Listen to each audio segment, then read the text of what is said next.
78వ స్వాతంత్ర దినోత్సవం వేడుకలు పురస్కరించుకొని కేంద్ర ప్రభుత్వం ప్రతిష్టాత్మకంగా నిర్వహిస్తున్న నషాముక్ భారత్ అభియాన్ అవేర్నెస్ కార్యక్రమాన్ని కాకినాడ ఏపీఎస్పీ 3వ బెటాలియన్ జెడ్పీ హైస్కూల్ నందు నిర్వహించారు.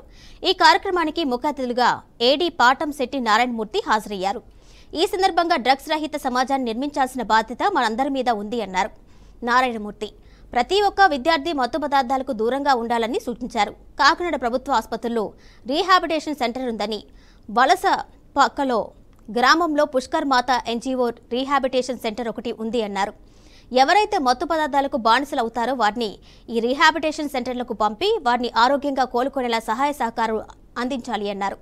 ఈ కార్యక్రమంలో పాఠశాల అధ్యాపకులు, విద్యార్థులు, ఎన్జీఓ సిబ్బంది తదితరులు పాల్గొన్నారు.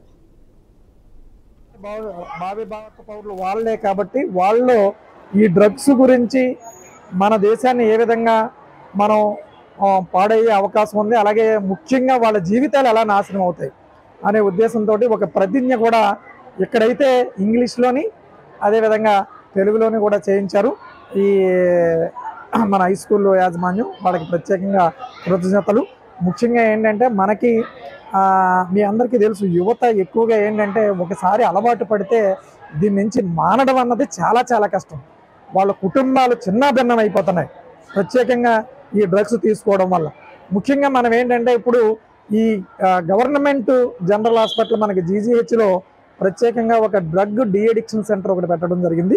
అదేవిధంగా మనం ఒక ఎన్జిఓ కేంద్ర ప్రభుత్వం వారి సహకారంతో ఒక ఎన్జిఓ కూడా మన జిల్లా వ్యాప్తంగా వలసపాకల్లో గంగరాజనగర్ రోడ్ నెంబర్ 1లో ఒక సెంటర్ ఒకటిని ఏర్పాటు చేశారు. పుష్కర్ మాత ఎన్జిఓ వాళ్ళకి ఇది అప్పచెప్పడం జరిగింది. 15 బెడ్స్ అంటే 15 బెడ్స్ అక్కడ